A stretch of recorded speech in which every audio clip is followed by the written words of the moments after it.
सगाई से बच के भागने के लिए मैंने काफी सोचकर एक प्लान बनाया था, लेकिन ऊपर वाले का कोई और ही प्लान था।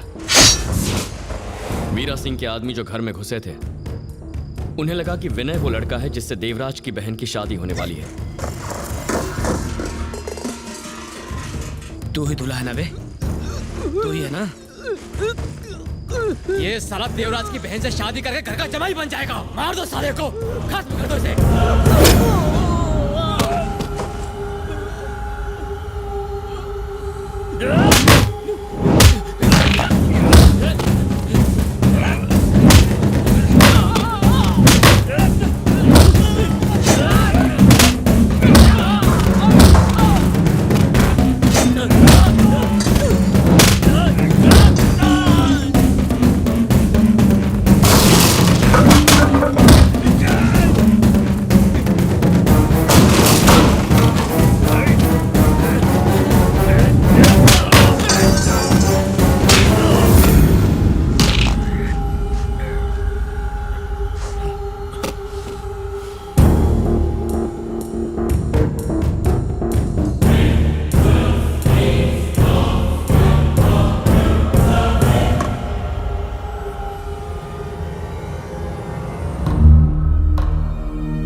तुझे यहाँ अंदर किसने आने दिया?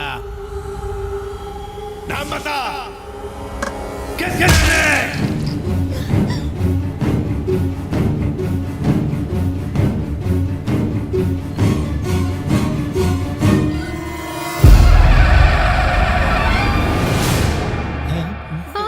भैया,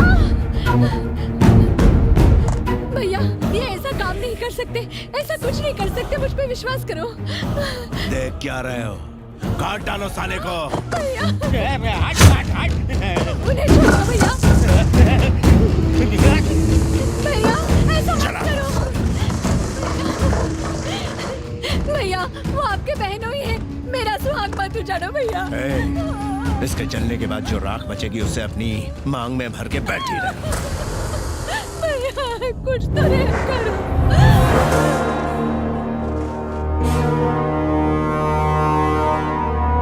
तुम जानते नहीं उसने क्या किया?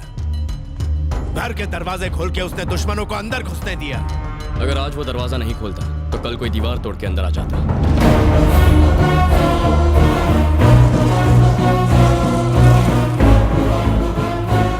आपकी बहन इस रिश्ते से खुश नहीं है, मैं उससे प्यार नहीं करता, हम दोनों ये शादी नहीं करना चाहते।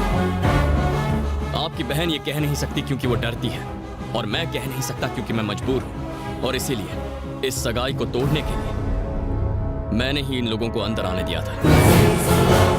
मैंने शर्त लगाई थी कि आपसे पेपर्स निकाल कर रहूंगा, इसीलिए मैं खामोश रहा। लेकिन अगर आप पेट्रोल डालकर किसी बेगुनाह को जलाएंगे तो मैं चुप नहीं रहूंगा।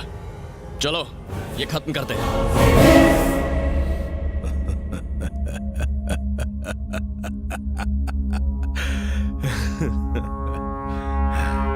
जिस खूंखार हैवान को मैंने अपनी बीवी से 20 साल तक छुपा के रखा था, तू उसे ललकार कर बाहर निकालना चाहता है।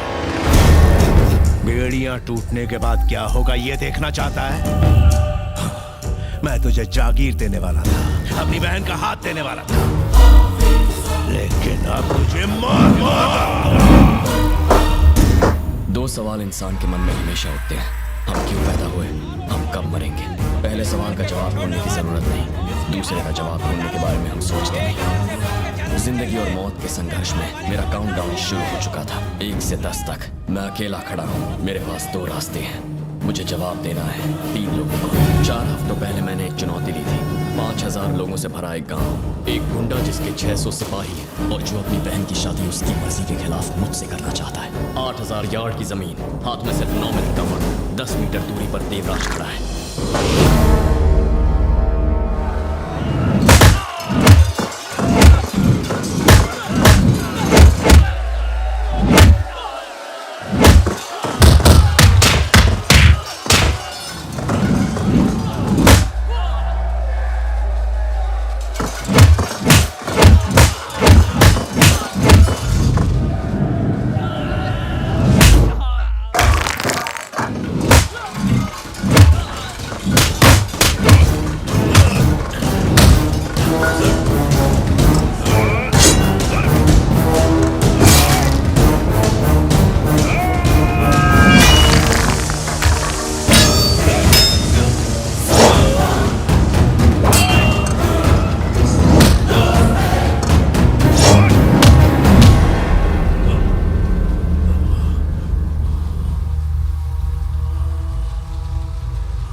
ये क्या हुआ बेटा? कुछ तो बोलो बेटा। तेरे सिवा मेरा है ही कौन? मेरे बच्चे।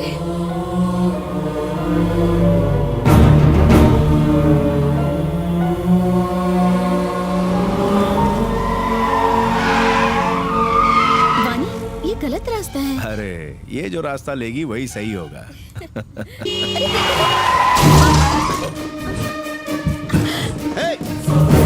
देखिए सर, गलती हो गई, माफ कर दीजिए please. No no, it's all right. नई कार है बेटा, थोड़ा संभाल के चलाना चाहिए। ओहो, बम्पर अटक गया है, जरा पीछे ले। जी जी, मैं करता हूँ। हाँ, तुम यहीं रुको। धक्का दूं? हाँ जी, पीछे जाओ। हाँ। ए, हटाओ!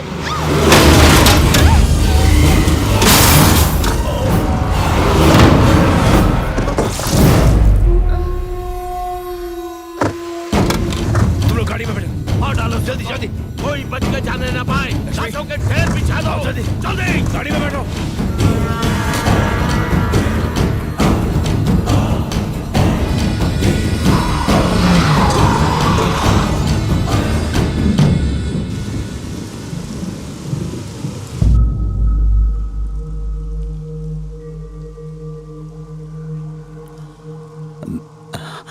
वीना, वो बिल्कुल ठीक है अंकल, पर आप मेरी वजह से। मैं एम्बुलेंस बुला रही हूँ। हम मुंबई के किसी बड़े हॉस्पिटल में आपको एडमिट करवाएंगे। मेरा यहाँ एक बहुत जरूरी काम बाकी है। आपका जो भी काम है मुझे बता दीजिए। बेटा, वो मैंने एक प्रॉपर्टी अपने दोस्त को बेची थी, किसी ने उस पर कब्जा कर लिया। वो इसी गांव का ही है। मुझे उससे बात करनी है। उसको कहना है कि ये जमीन छोड़ दे। आपने ये जानबूझ के थोड़ी ही किया। पता चलने पर कुछ नहीं किया तो ये चीटिंग होगी, और मैंने कभी किसी को धोखा नहीं दिया। मुझे ऐसा कुछ नहीं करना जिससे मेरे दोस्त को नुकसान हो। मुझे उससे बात करनी है। आपके साथ ये किसने किया है? आप बस नाम बता दीजिए, मेरे भैया यहाँ सब कुछ संभाल लेंगे।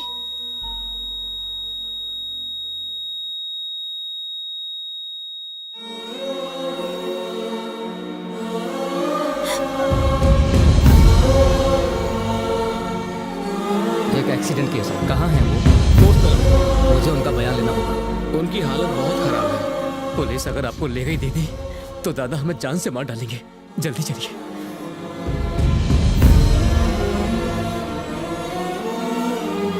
नहीं,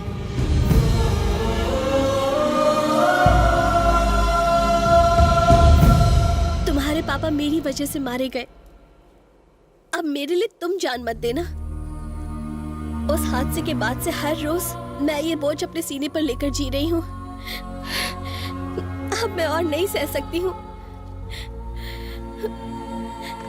नहीं भैया, इसे छोड़ दो। देवराज, चाकू के वार से कहानी खत्म होती है। चाकू नीचे फेंक दो और एक नई कहानी शुरू करूं।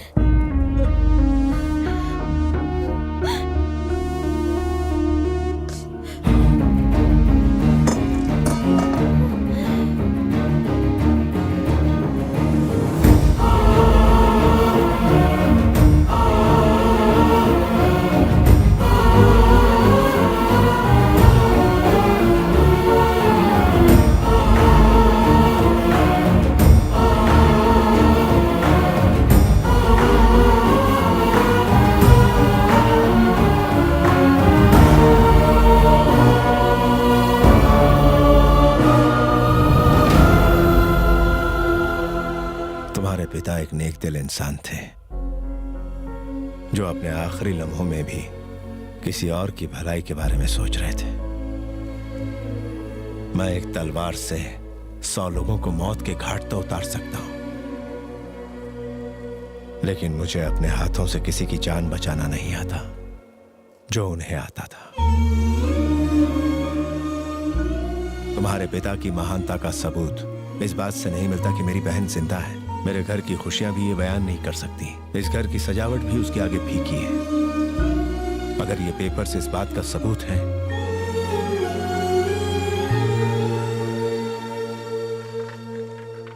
तो रख लो इसे। मैं कोई एहसान नहीं कर रहा, ये तुम्हारा हक है। ये मेरा बड़प्पन नहीं बल्कि तुम्हारे पिता की महानता है।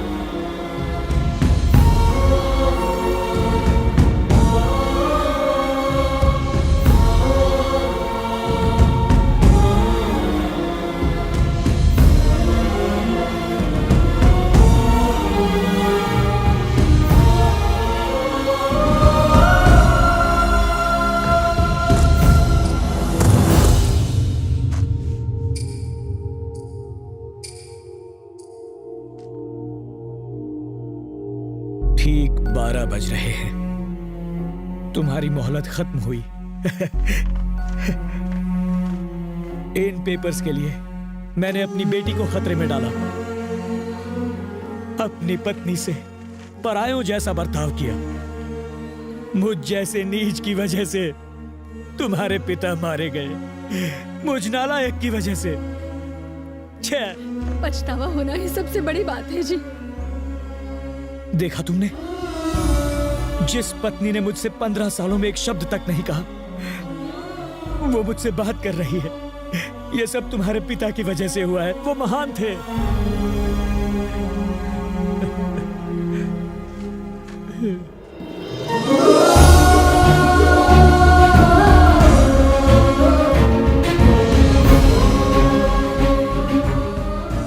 आपने मुझे जन्म दिया पापा।